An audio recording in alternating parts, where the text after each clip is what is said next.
नमस्कार दोस्तों, स्वागत है आपका अपने चैनल कीज टू सक्सेस में।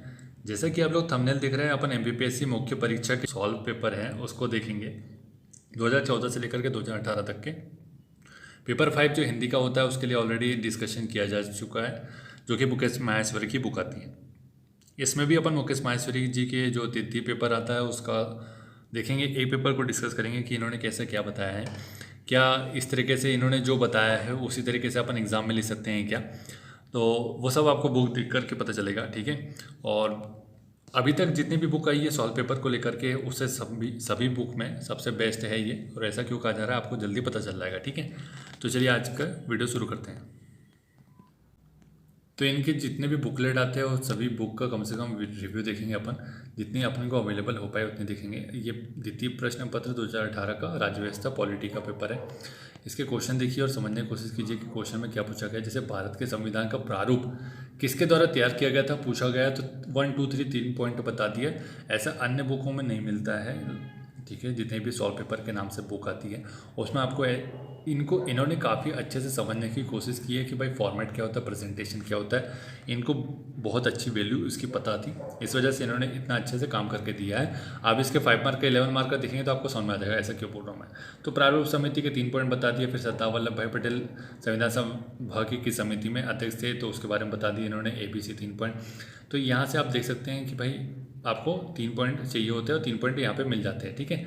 तो ये यहाँ पर आप देख सकते हैं। इसको बढ़िया थोड़ा मैं पॉज कर देता हूँ ताकि आप लोग इसको पढ़ पाए, देख पाए कि इसमें क्या है, कैसे क्या कंटेंट रखा हुआ है। जैसे 11वीं 12वीं अनुसूची के बारे में पूछा गया था, ठीक है। तो 11वीं अनुसूची के बारे में पूछा गया तो उसमें सम्मिलित किन्हीं 4 विषयों को लिखिए, तो 4 विषय बता दिए ने। सबसे पहले इन्होंने 11वीं अनुसूची बता दिया कि 73वें संविधान संशोधन अधिनियम 1992 द्वारा जोड़ी गई। इसमें कितने पंचायतों के कार्य उल्लेखित किए गए हैं और 29 कार्यों में 4 प्रमुख कार्य है: ग्रामीण विकास, कृषि, भूमि विकास एवं वन प्रबंधन। ये एक्सीलेंट आंसर बन जाएगा यहाँ से, ठीक है। तो ऐसे ही लिखा जाता है। अन्यथा कुछ लोग होते तो सीधे सम्मिलित किन्हीं 4 विषय बता देते सीधे कि भाई ग्रामीण विकास, कृषि, भूमि विकास और वन प्रबंधन, ये 4 विषय है। तो इसको मिलेगा नहीं आंसर, 3 में से 1 नंबर मिलेगा उनको। और इस तरीके से जो भी लिखते हैं वो 1 ही नंबर के हकदार भी हैं, क्योंकि आपको पता ही नहीं है फॉर्मेटिंग क्या होती है, प्रेजेंटेशन क्या होता है। इस तरीके से चीज़ें नहीं होती है, आपको बहुत अच्छे से डिफाइन करना पड़ता है। उसके बाद ही आपको अच्छे से मार्क्स मिल पाते हैं। 800 नंबर इतने आसानी से नहीं मिलते किसी को भी, ठीक है। उसके लिए कड़ी मेहनत करनी पड़ती है। कई लोग 2 2 3 3 मेंस के बाद भी 700 750 तक नहीं पहुंच पाते हैं। तो वो ऐसी बेसिक गलतियां कर रहे होते हैं जो कि उनको पता नहीं है, या फिर उनको जो गाइड कर रहा है उसी को भी नहीं पता है, या फिर हो सकता है वो उसको सही तरीके से गाइड नहीं कर रहा है। क्योंकि वो हो सकता है कि भाई 2500 रुपये में उन्होंने टेस्ट सीरीज ली होगी और 1.5 लाख रुपये कोचिंग फीस नहीं दी होगी। तो कभी कभी क्या होता है कि आपको 2500 रुपये में पूरा नॉलेज नहीं देते सामने वाले, क्योंकि आपने तो 1.5 लाख रुपये फीस नहीं दी, तो वो 1.5 लाख जिन्होंने फीस दी उसका फ़ायदा करना चाहते हैं। ऐसा भी हो जाता है कभी कभी। तो खैर सब लोग नहीं करते, मैं सभी लोग का नहीं बोल रहा हूँ ऐसा, लेकिन कुछ लोग तो ऐसा ज़रूर करते हैं, ठीक है। तो ये क्वेश्चन और देख लीजिए यहाँ पर, ये 5 मार्कर है। भारत में ग्रामीण नौकरशाही तथा उसकी पंचायत राज संस्थाओं में धरातली स्तर पर मूल्यांकन का आकलन करना। उत्तर बताया, भूमिका बनाई, बढ़िया। जो भी भूमिका पढ़ लीजिएगा, कोई समस्या नहीं है, ये पढ़ के बता देता हूँ। ग्रामीण विकास के लिए संलग्न नौकरशाही में शामिल है तीनों पंचायत, ग्राम, जनपद और जिला के कार्यों में संलग्न कार्यपालन अधिकारी से लेकर के ग्राम सचिव तक के कार्मिक। इसी प्रकार राजस्व आदि विभागों के पटवारी, RI, तहसीलदार, वन विभाग के रेंजर आदि। तो इतना बताने की आवश्यकता नहीं है, सिर्फ एक ही लाइन में बता सकते थे। और इसको तो आप जो है, इसको जो इन्होंने बताया है उसको अपन एक संरचना में भी ऐसे संरचना करके बना करके बॉक्स में दिखा सकते थे, तो वो भी एक बहुत अच्छा हो जाता था। क्योंकि आपको पता है इधर आपने आंसर लिख दिया है, इधर स्पेस बच रहा है, तो वहाँ पर बता सकते थे। बढ़िया भूमिका बनाते 2 लाइन में। उसके बाद इन्होंने बॉडी बता दी। और भूमिका का आकलन करना है तो सकारात्मक नकारात्मक दोनों पहलू बताने पड़ेंगे, ठीक है। तुलना भी ऐसे ही होता है, सकारात्मक नकारात्मक बताना पड़ेगा। इन्होंने दोनों पॉइंट बता दिए। फिर उसके बाद इन्होंने अब लास्ट में निष्कर्ष भी जोड़ देते तो बहुत अच्छा था। निष्कर्ष तो आप अपने हिसाब से भी जोड़ सकते हैं, कोई समस्या नहीं है उसमें। तो ये इस तरह आधा सूत्र बनता है। अब देखिए यहाँ पे इन्होंने ऐसा अच्छे से समझाया है फ्लो चार्ट। तो अन्य बुक में मुझे नहीं लगता कि मिलेगा। और अगर 1 2 बुक और कोशिश करेंगे अपन सॉल्व पेपर की, अगर वो मिल जाती है अपने को, तो अपन उसमें भी डाटा डिफाइन करने की कोशिश करेंगे कि ये कैसी बुक है, उसका रिव्यू करने की कोशिश करेंगे। लेकिन अभी तक जब तक मैंने इस बुक को देखा है, ये बुक अपने आप में बहुत अच्छी है, ठीक है। बस इसमें एक ही चीज़ कमी है कि अगर 2019-20 को भी ये लोग ऐड कर लेते तो बहुत ही अच्छी बुक हो जाती। फिर तो मतलब आप बिना कुछ सोचे समझे आप बढ़िया बुक ले सकते थे। तो तो यहाँ पर आपको फिर दिख रहा है कि भाई भारत के 2 प्रमुख राजनीतिक दलों की विचारधारा और कार्यक्रम बताएं। तो 2 प्रमुख राजनीतिक दल है तो दक्षिणपंथी दल हो जाता और समाजवादी भारतीय राष्ट्रीय कांग्रेस हो जाता। फिर इन्होंने अलग अलग डिफाइन करके बता दिया और उसके जो कार्यशैली है वो बता दिया। तो इस तरीके से ही लिखना होता है।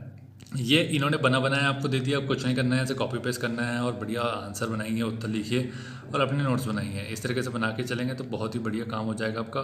ठीक है, अब इसमें एक अपन कोशिश करते हैं 11 मार्क का देख लेते हैं पॉलिटी का, और उसके बाद इसका जो सेकंड पार्ट भी है वो देख लेंगे अपन, है ना।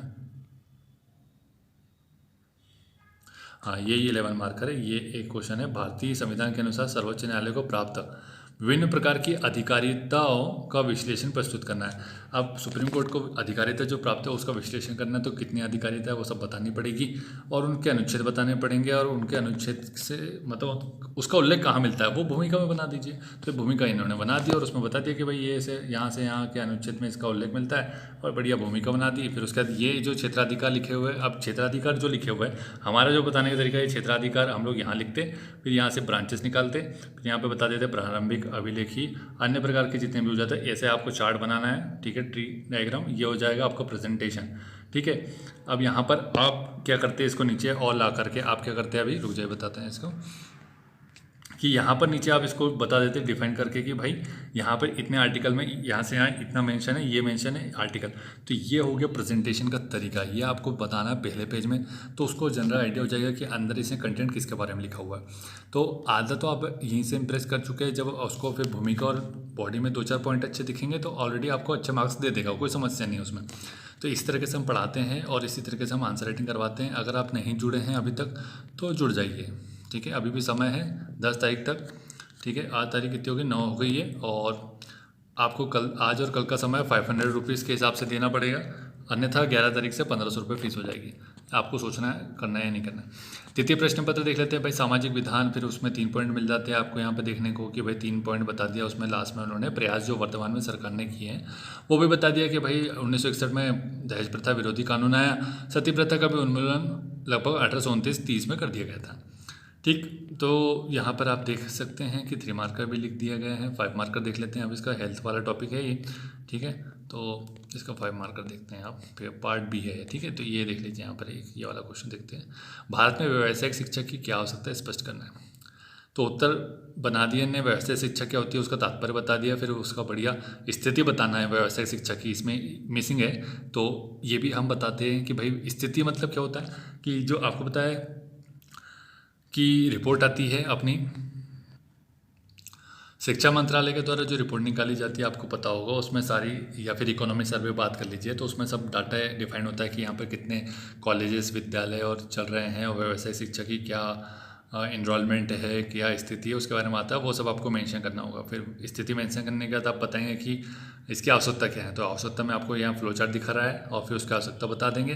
फिर वर्तमान में प्रयास क्या किए जा रहे हैं वो बताना आवश्यकता है, ठीक है, प्रयास भी बताना पड़ेगा। प्रयास नहीं बताएंगे तो फिर कैसे पता चलेगा, कि फिर उनको तो ऐसा लगेगा कि सरकार कुछ कर ही नहीं रही, मतलब आप ही बता रहे हो कि ठीक है ये ऐसा होता है लेकिन सरकार कोई प्रयास नहीं कर रही है, अब आप सुझाव बता देंगे। तो ऐसा नहीं होता है, आपको बढ़िया तरीके से बताना पड़ेगा, प्रयास भी बताने पड़ेंगे सरकारी, कि सरकार अभी कर रही है इसमें काम, और अगर कुछ खामियां हैं तो खामियां एक लाइन में बता दें और फिर निष्कर्ष दे दें। उसका बढ़िया निष्कर्ष जो होगा वो सुझाव वाला होना चाहिए, ठीक है, और सकारात्मक होना चाहिए, निष्कर्ष में कभी आलोचना नहीं की जाएगी। तो ये सब तरीका होता है बताने का आप लोग को, हम लोग बताते हैं, सिखाते हैं तरीके से, ताकि आप लोग सफल हो पाएँ। तो ये सब तरीका है, आप देख लीजिए, यहाँ पर आपको दिख रहा है, आप बढ़िया वीडियो पॉज करके इनका कंटेंट देख सकते हैं, ठीक है। मेरा उद्देश्य ये था कि बुक का जो मेन कंटेंट है वो आपके सामने आ पाए, तो एक पेपर को आपने डिफाइन कर दिया। अब जैसे एक क्वेश्चन दिख रहा है यहाँ पर 300 शब्दों में लगभग, क्योंकि पुराना पेपर है तो अभी 200 शब्दों में लिखना पड़ेगा आपको।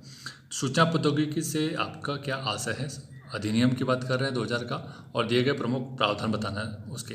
तो उद्देश्य बताएंगे, भूमिका बनाएंगे, बढ़िया प्रावधान लिख दिए इन्होंने, फिर उसका प्राधिकरण भी बता दिया, फिर उसके आगे क्या बताया इन्होंने, फिर उसके बाद ख़त्म कर दिया। तो ऐसे ख़त्म नहीं करना है। तो उद्देश्य भूमिका, उद्देश्य, फिर वर्तमान में स्थिति, सूचना प्रौद्योगिकी से संबंधित क्या हो रही है, सरकार क्या मतलब वर्तमान में स्थिति क्या है, और उसके लक्ष्य आपको बाद में बताने। फिर प्रावधान बताएंगे, प्रावधान के बाद लक्ष्य बता देंगे कि सरकार का क्या लक्ष्य है। और अभी हाल ही में रिपोर्ट आई थी, आपको पता होगा कि साइबर अटैक की, वो बता सकते हैं, NCRB की रिपोर्ट में मेंशन होता है सब कुछ, ठीक है। फिर ये बताने के बाद इसमें आप चुनौतियाँ बताएंगे, चुनौतियों के बाद प्रयास बताएंगे, प्रयास के बाद सुझाव बताएंगे, फिर निष्कर्ष लिखेंगे।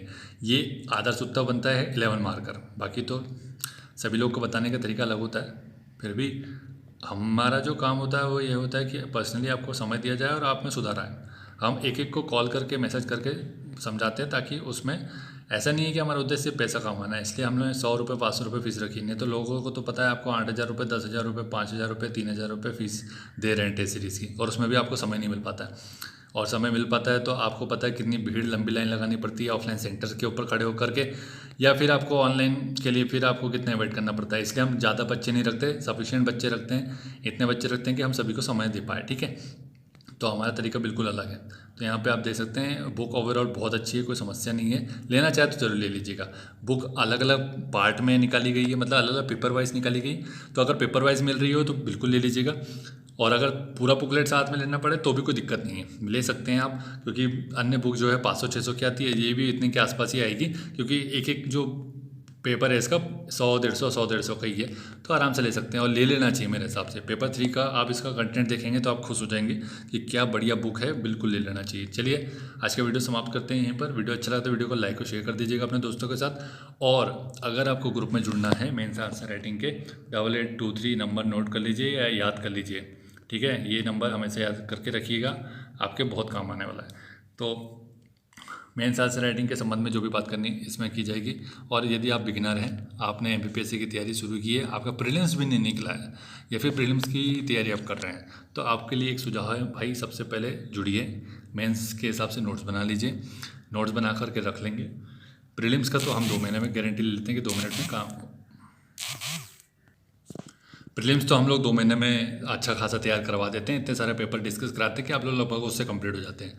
तो आप लोग सबसे पहले मेंस के आंसर राइटिंग होनी चाहिए। मेंस के आंसर राइटिंग मतलब आपका आंसर राइटिंग फॉर्मेट में नोट्स होने चाहिए। फिर उसके बाद आप प्रीलिम्स के बढ़िया फैक्चुअली बना लेंगे, कोई समस्या नहीं है। आप लोग जुड़ना चाहे तो बिल्कुल जुड़िएगा। अभी तो अपन इसके ऊपर काम कर रहे हैं, और एक काम करेंगे, अभी तो 100 रुपीज़ के हिसाब से स्टार्ट किया था, अब 500 हो गया, अब 1500 हो जाएगा। अब 1500 के आके मैं 2,500-3,000 करना चाह रहा था, लेकिन उसको अपन होल्ड कर देंगे, 1500 रख लेंगे। और अगर सभी को एकदम जीरो से स्टार्ट जिसको करना है उसके लिए फिक्स कर देंगे कि 3,500 रुपये में आपके मेंस के नोट्स बनवा रहे हैं। पूरे मध्य प्रदेश में कोई नहीं करवा रहा है ये काम, ये हम करवाएंगे आप लोगों के लिए 3,500 रुपये में। ठीक है, आपको 2-3 हज़ार रुपये का बुकलेट लेना पड़ेगा, मतलब हमसे नहीं लेना पड़ेगा, मार्केट से लेना पड़ेगा। मतलब 10,000 में आपका मेंस प्रीलिम्स सब कुछ तैयार हो रहा है। इंटरव्यू के लिए भी आप लोग कोशिश करेंगे, हम आपका काफ़ी सहयोग करेंगे, उसमें कोई टेंशन नहीं। तो मुझे तो आपको 3,500 ही देना, बाकी तो आपको बुकलेट पे खर्च करना है। तो बुक के ऊपर जब भी जितना भी पैसा खर्च करना पड़े कोई दिक्कत नहीं है, वो तो आपकी संपत्ति है। और हमेशा विद्या के लिए आपको जितना भी खर्च करना पड़े कोई दिक्कत नहीं आती उसमें। ठीक है, thank you so much for watching.